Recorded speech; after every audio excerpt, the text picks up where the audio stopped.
Bonjour à tous, bienvenue sur ma chaîne Comment réussir les examens SIAP, donc la chaîne qui se consacre à la réussite des examens SIAP 1, SIAP 2, SIAP 3, ainsi qu'à toute la partie pédagogie et formation.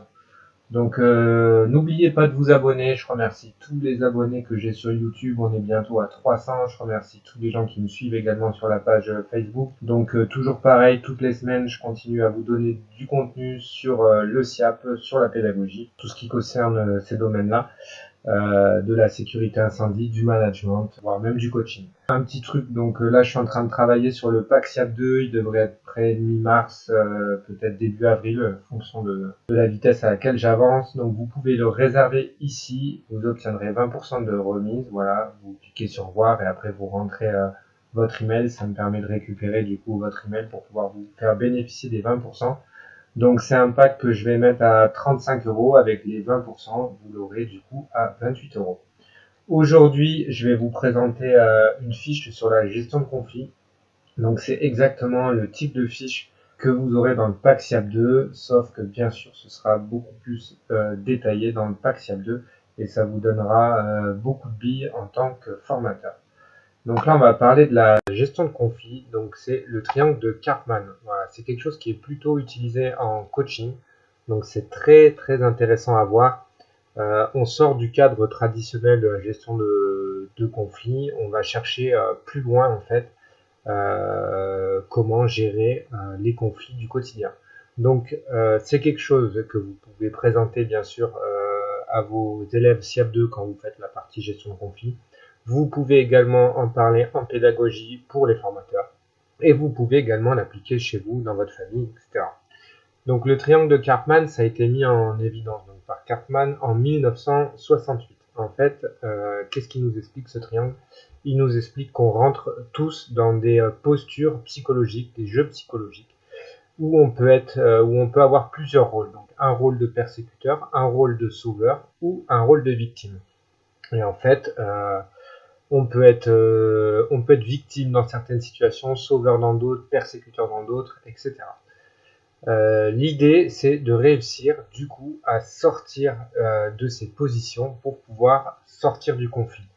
Donc c'est quelque chose que vous pouvez, notamment en gestion de conflit, quand vous formez vos SIAP 2 ou vos SIAP 3, il faut en fait expliquer aux stagiaires qu'ils doivent apprendre à prendre une position plutôt de médiateur, de faire de la médiation lorsqu'ils ont un conflit.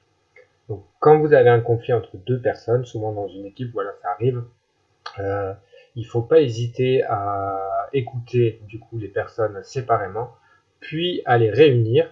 Il faut vous placer d'une manière extérieure à ces deux personnes pour pouvoir du coup utiliser les stratégies de sortie du triangle. Parce que quand vous allez réunir les deux personnes en face de vous, en fait ce qui va se passer, c'est qu'il y aura une victime qui va chercher à vous faire prendre le rôle de sauveur et un persécuteur qui peut passer victime pour également que vous essayiez de le sauver. Donc voilà, c'est les principes du triangle de Karpman, c'est vraiment les principes d'être dans des postures psychologiques différentes. Donc une des stratégies de sortie, il y en a plusieurs, c'est d'utiliser la communication non violente. Donc la communication non violente, c'est un outil de Marshall Rosenberg.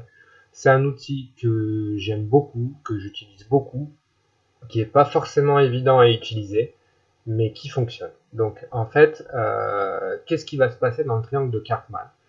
C'est que les différents protagonistes n'arrivent pas à exprimer leurs besoins. Par exemple, la victime est incapable de formuler ses besoins et ne pouvant faire une demande, elle prend la stratégie de transférer le problème à quelqu'un d'autre, en l'occurrence le sauveur. Donc ça veut dire elle va soit chercher des causes extérieures, soit aller chercher un sauveur, etc. Mais elle va pas prendre conscience de ses propres besoins à elle qui lui permettraient de résoudre la situation. Le sauveur, lui, il s'occupe des besoins des autres, et exclusivement des besoins des autres, afin de ne pas avoir à s'occuper de ses propres besoins et de ne pas avoir à ressentir l'inconfort de ses besoins non nourris. Le persécuteur, lui, il écoute que ses propres besoins et du coup, il n'est pas à l'écoute des autres. Donc, vous, dans une stratégie de sortie du triangle, quand vous êtes face à un conflit, faites attention à ne pas prendre le rôle de sauveur parce que ça vous amènerait à prendre parti pour l'un ou l'autre des protagonistes et à ce moment-là, vous n'arriverez pas à sortir du conflit.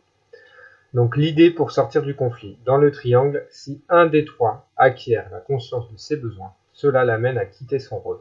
Et s'il touche les besoins mutuels, alors vraisemblablement, il influencera inconsciemment les deux autres à quitter leur rôle.